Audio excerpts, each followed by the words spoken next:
Welcome to the Independent Advisors Podcast, where we dive into the world of stocks, tradable markets, and financial planning with Jessup Wealth Management's Chief Investment Officer, Mark McEvely, and CEO, Matt Jessup. You'll hear tips, tricks, and strategies to address your financial well-being, and most importantly, conveyed in a way that everyone can understand. Here are your hosts, Mark and Matt. Hey everyone, welcome to episode 271 of the Independent Advisors Podcast, where Matt Jessup and I, Mark McEvely, bring you everything you need to know from the past week in the world of financial markets and financial planning. So good morning, Matt. Good morning, Mark. It's been a couple of weeks since we've been on together, so it's nice to get back to normal, but next week it's going to be unnormal again because me and you are going to be out of town for a work trip. Yep. So next week, Aaron and Nick will be on the podcast for Correct. listeners. Correct. So, before we get to our discussion, quickly want to review the month-to-date and year-to-date performance of the major market indices that we track, the status from Y-charts, and as of the market close on October 3rd. S&P 500 index down 1.1% so far for the month of October, but up 19.5% for the year. Dow Jones Industrial Average down 0.8% for the month and up 11.5% for the year. The NASDAQ Composite Index down 1.5% for the month and up 19.4% for the year. The Russell 2000 Small Cap Index down 2.2% for the month and up 7.7% for the year. And the Vanguard All World ex United States ETF down 0.9% for the month and up 11.2% for the year. 3-month Treasury rate at 4.68%, the 2-year Treasury rate at 3.7%. and the 10-year Treasury rate at 3.85%. Moving on to big headlines and current events from the past week. Biggest news was definitely China, Matt. So China kind of made waves in the financial media over the last week or so, injecting a lot of stimulus into their economy, right? Yeah, tremendous amount. So the China stock market had its best week ever last week after being beaten down for several years. They're doing whatever they possibly can to meet their GDP growth target of 5%. And the government in China said that they will do whatever is necessary to meet that objective. So they cut interest rates. They are helping out with loans. Yeah, they're propping up money in their real estate sector, which I know is under some pressure. They are. So something to keep an eye on. China definitely starting to turn around, at least for the time being. Next was the dock workers union tentatively ended their strike. I think it's until the middle of January or so. So they can continue working at the ports. So that was something of concern to the economy over the past week because, as we know, it wasn't that long ago before we went through supply chain issues. Sure. And we saw the effects of what vessels out at sea outside of these ports just sitting there for days and weeks and months meant for the economy. Yeah.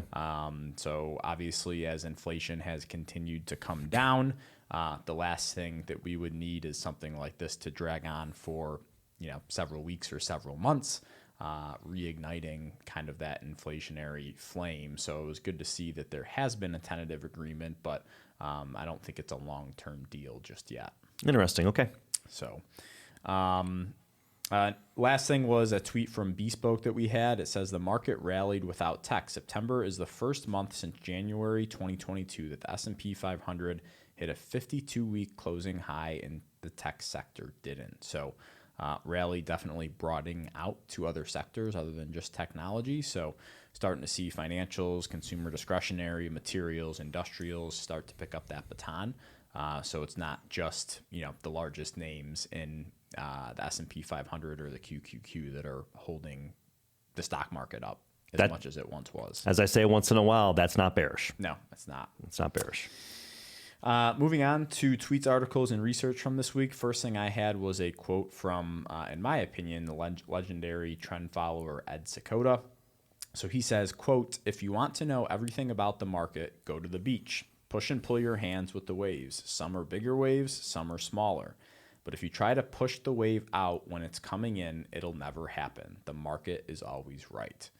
So I thought that this, end quote, this was a kind of just a nice reminder for people that the market doesn't care what Mark McEvely thinks. The market doesn't care what Matt Jessup thinks. Market doesn't care what the smartest people in the world think, right?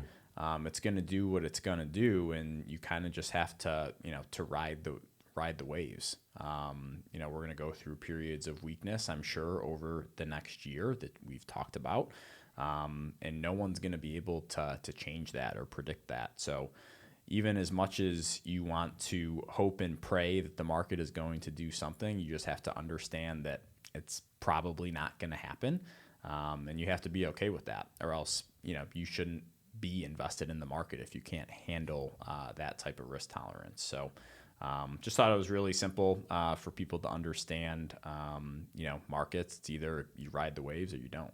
I have a similar educational piece at my very end coming up here in a bit that will complement that very well. My next thing was a tweet from Compounding Quality on August 28th. So they said, never invest in the next big thing. And Jenna will put this graphic up on the YouTube page, and this will be in our show notes. It shows the market capitalization at the initial public offering date versus the current market cap now. So essentially the size of the company in the public markets, right? Okay, yep. For example, at the top, you can see Rivian IPO'd at a market cap of about $87.5 billion. Their market cap is now down to $12.8 billion. Coupang IPO'd at $84.5 billion. Their valuation is now down to $23.68. Affirm, the company that allows you to buy now and pay later, right? Yep. They IPO'd at $23.6 billion. Their market cap is down to $3 billion. So I think, this is kind of a good graphic that shows why it's not necessarily the best idea in the world to jump on a stock the day that they IPO. I know that we've had a lot of clients that have expressed interest in doing this, and I'm sure there's a lot of people listening that have expressed interest in doing this because there's a lot of excitement around a private company becoming public, right? And Sure. Everyone thinks they're going to be the next big thing. They're going to change the world, which they very well might, but that doesn't mean that their stock is going to do phenomenally well right off the bat. Yep. So, an example of a company that has a market cap that's right around what they IPO'd at is Mobileye. So, again, it's not all companies that get their market cap slashed by 75%, like a lot on this a lot on this list. But I think from my standpoint, whenever I'm asked about investing in IPOs, I usually like to see a stock trade for 1 to 2 years to kind of understand how it moves under certain conditions before jumping in and buying it. Yeah. Because it's just one of those things where it could be a widowmaker, right? Yeah. Someone puts 100 or 200 grand into an IPO and they only have 500 grand of investable assets. Half your money could be gone over the span of 1 or 2 years. Yeah, I think the other factor at play is what a lot of investors don't understand, and what I'm about to say is not completely standard, but I see it a lot. When a company IPOs, I feel that the public's perception of how it works is that if the market cap is fictitiously $20 billion, they're raising the full $20 billion in the IPO. And that's not typically true. They're typically raising a small portion of that. I'm going to give you an example, 25% of it. And then what happens is all those original investors that own those shares, there's certain lockups when those shares become free to trade. And so if you think of it from a supply-demand metric, you might only start having a float or available shares to trade of 25%. Then 6 months later, more shares come on the market that people already own who are clamoring for a liquidity event. 9 months later, 12 months later, keep doing these certain timelines, and all of a sudden you're fighting that supply-demand situation where you have more supply coming on. People have been holding that stock maybe for 5+ years and they're looking for liquidity. That's another factor that I think is not talked about enough. Yeah, because if you think about it, people sometimes have worked their entire careers at this private company and, they're waiting for this liquidity event to retire or to, reduce their exposure, secure their future, or diversify their exposure because all of their, net worth is tied up in this company. There's certain dates when these employees can sell their stock. And when that date comes, there's a lot of people that are saying, hey, I'm getting out. And, like you said, when people flood the market with that type of liquidity and there's not enough demand to, balance the other side of it, then obviously the stock price is going to drop. So we see that, time and time again, right? Yeah. Just FYI. Heightened awareness, I guess, is the message, right? Correct, on IPOs. Yep. Last thing I had was a tweet from Seth Golden on August 18th, talking about the election. He said, who's going to win the election? The market knows from July 31st to October 31st. If the market down, Trump. If the market up, Harris. Funny thing is, the market has lied far less than either candidate, only once. So going back all the way to 1944, okay, there's only been one time where this hasn't played out. So whoever the sitting party or president is, if the market is up from July 31st to October 31st, most of the time the incumbent party retains power and vice versa. So for all those people, tracking and wondering who is going to win the election, this has been a pretty good predictor in the past, not saying that it's going to come true this year. And I think as of right now, market obviously up in that time frame. Yeah, be interesting. Turning it over to you. All right, my first piece is, let's put this current bull market into perspective. I had a piece on this sometime in Q1. I forget the specific podcast, but this new bull market that we're in, Mark, started in October of 2022. So let's take a step back and let's do some education. Will you define in plain English, what is the definition of a bull market? How does that work? Definition of a bull market is when stocks or an index is up 20% from any type of low that it makes, right? And a bear market, on the other side, is when stocks drop 20% from a high that they make.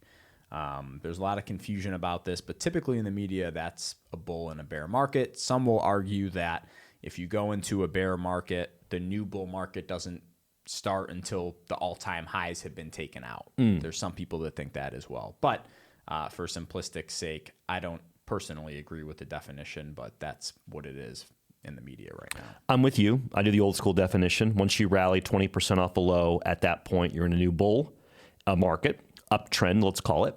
And that doesn't get negated until you sell off at least 20% from a high. That's the definition that I tend to use.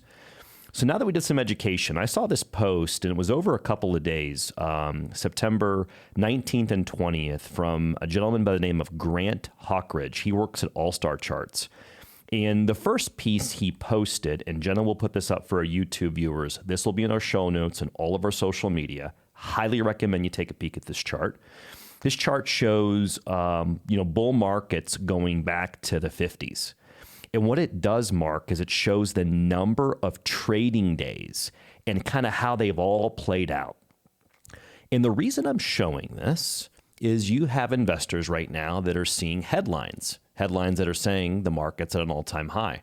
Why would an individual want to put money to work, fresh money to work, when the market's hitting highs? That doesn't make sense. And that, I'm being facetious, if you catch my tone, when I'm saying it that way. But when you look at history, I would argue that the current uptrend bull market that we are experiencing off of the lows of October of 2022 seems quite normal when you look at this chart, doesn't it? And when you look at the length, it actually seems that it's in the earlier stages, okay? And that could be argued, of course. So the next chart that I'm going to have Jenna put up for our YouTube viewers, this will be in our show notes, is going to give you those data sets in kind of raw data form. You're going to see, the certain start dates, end dates, number of trading days. And what I want to point out, Mark, is that we are about high 400s in trading days so far of this new bull market. The average is over 1,100 and the median is a little bit shy of 1,000. So what does that tell you?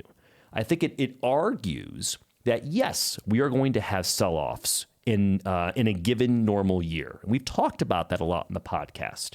But I could argue that we are definitely in an uptrend, and we are definitely in a bull market that's, say, on average, 50% through. Mm-hmm. That's just looking at the statistics. Yeah. Okay.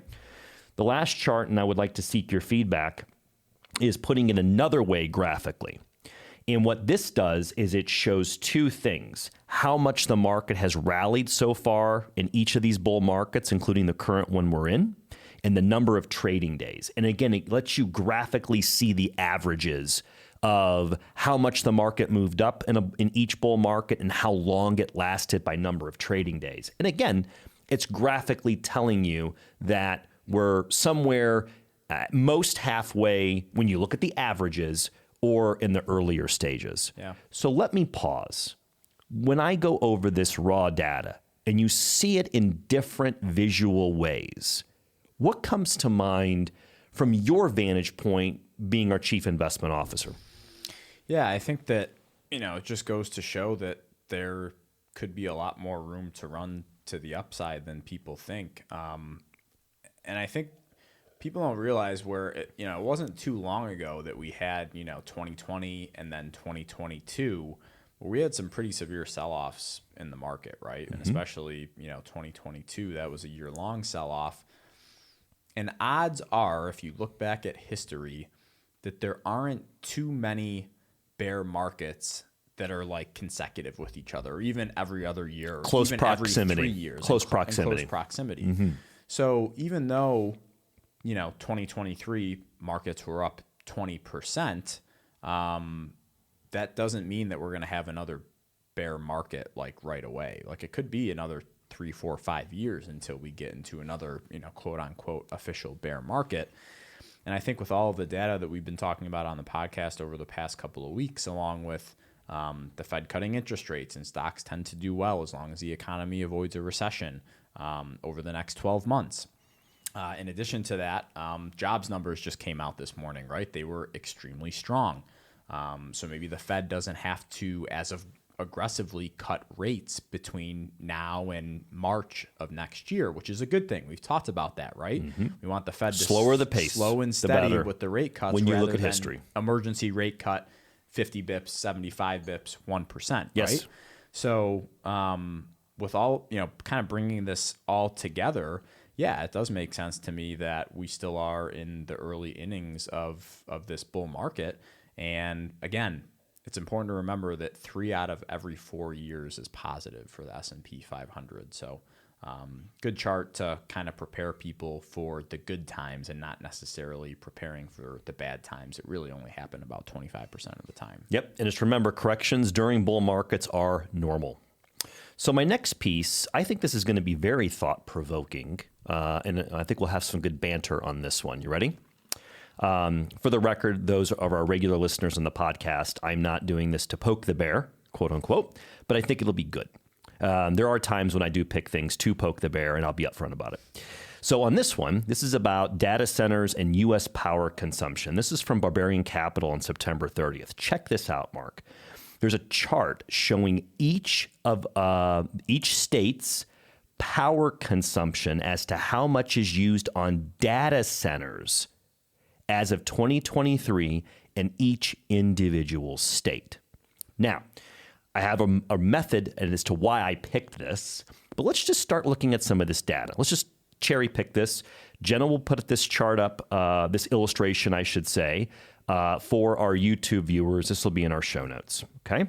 And what you're seeing is obviously a map of the United States, and in the red are some states where a percentage of their power consumption is heavily used on data centers. You ready for Virginia? 26% of all power in the state of Virginia last year was used on data centers. Take that in. 26%. Mm-hmm. Some other heavy states, North Dakota, 15. Iowa was high. It looks like it was in the mid-teens. Nebraska, Wyoming, Oregon was heavy in the consumption. Now, the other part, and the reason I picked this, is there was a quote right underneath this map. And it says, and this is from a managing director with real estate services firm JLL, quote, We have companies that did not exist 24 months ago now asking for 100 megawatts of power, end quote. I've heard of data centers being designed and built right now. They're going to have their own mini nuclear reactors because they can't reliably get the power that they need. And when someone says to me, hey, where do you think this AI spending is going to go? I know several months ago on the podcast, I mentioned a research piece that said within a decade, it could be anywhere from 7 to 12% of total U.S. power consumption. Now, that's one research firm's guess. But when you start to see some of this data on a state level, Mark, how do you react to this? Yeah, it's funny you bring this up. I saw a piece of research the other day that said the utility sector is the most extended above its 200-day moving average than it's been since, I think, 2002, which is either the most it's been or the second most that it's been above its 200-day moving average. And just as a recap for people, utilities tend to be a conservative defensive sector. So typically when the general market isn't doing well, utilities is outperforming along with consumer staples, right? Well said. But the market's up a lot this year and utilities up a lot this year. And I would have to go to assume, I don't know for sure, that it has to do with the AI trade and powering, AI and data centers in the future. And this one individual said, utilities are the most extended above their 200-day moving average in history. And he says, I know, this time's different because of AI, right? Mm-hmm. Do I necessarily think it's the case? I don't know. One thing I will say is if I know the world and I know America, they're going to figure this problem out. Even if it seems like it's a pretty tough one to figure out right now and people think that energy costs are going to go through the roof, I have a pretty good feeling that they're going to find a solution to this problem. And also, kind of at the bottom of this page with this quote, there's going to be so many new companies that pop up over the next decade just because of AI and because of energy, right? Yeah. And this goes beyond just the chips. It does. Yeah, it's going to really touch every single sector in the U.S. So, yeah, I think it's interesting, but pretty thought-provoking, isn't it? It is thought-provoking. But again, I'll leave that to you if we think that utilities are going to continue rocking and rolling or if they're, going to start to sell off because they are pretty extended right now. Yeah, I mean, you put a masterclass on a couple seconds ago explaining how they normally would act, and obviously they're acting very strong in a good market, which is very abnormal. Yeah, and it's just a good example to show that just because certain sectors or certain stocks have acted a certain way in the past doesn't mean that they're going to act a certain way in the future, right? So if you have a trading system based on, utilities only in the portfolio when S&P 500 is below its 200-day moving average or in a bear market, for example. That's right. Utilities are the strongest performing sector so far year to date in a bull market. Yeah. So it just goes that wasn't on many people's bingo cards on January 1st. And it's just, I think that's what makes, markets so exciting is it's always changing and it never follows the same playbook, right? Yeah. That was good. So my third piece, Mark, is along the same lines of your first piece, which is a friendly reminder to invest in the markets with a long-term time horizon. Okay? So I want to close out my notes this week with a friendly reminder about investing. When you look at your portfolio and the markets over short periods of time, there's always going to continue to be scary moments and events that occur. During those times, famous, and for those in our traditional podcast listeners, I'm using air quotes around that, famous investors will make bold calls on the markets. An example of this is back at the beginning of 2023. There was a tweet by Michael Burry, very kind of notorious investor because he made a lot of money during the great financial crisis. His tweet just said sell, and the date was 1/31/2023. And at that time, we were coming off a horrible 2022. The market bottomed at that time in October of 2022 and rallied into year end. You had a few calls from famous investors that the new bull market was not going to occur, And this is my reminder to invest for your goals, objectives, and risk tolerances. Headlines will continue to be worrisome from time to time. Don't worry about the markets this week or even this quarter. Let time be your friend. And so since I saw someone repost this, it was TrendSpider that reposted this tweet on September 26th and put SPY, which is the S&P 500 ETF that tracks that index, up 40% since that tweet. It just kind of sparked why I wanted to bring this up in the podcast. Your comments. Yeah, I mean, we talked about this a lot before, and it's just another example of, not following anybody else's game plan but yourself, right? Yep. Michael Burry has made his money already. He's kind of a famous talking head now. I don't think he needs to make another dime, and he's set for life, and his kids are set for life, and his kids are set for life. So yep. He doesn't, in my opinion, I could be totally off on this, he doesn't have any skin in the game, right? Yeah. And by the way, I hear his funds up nicely this year, for example. So he pivoted pretty quickly, right? He's not going to send you the notice. You can't, take quote unquote experts' advice on social media on this type of stuff, because we see time and time again that if people did, they'd get crushed. Yep. So there's been a lot of positive things with social media, I think, over the past decade. There's also a lot of negative things, and this is one of those, unfortunately. Well said. Well said. Moving on to the financial planning topic of the week. This comes from a newsletter explaining effective versus marginal tax rates from Mike Piper with Oblivious Investor.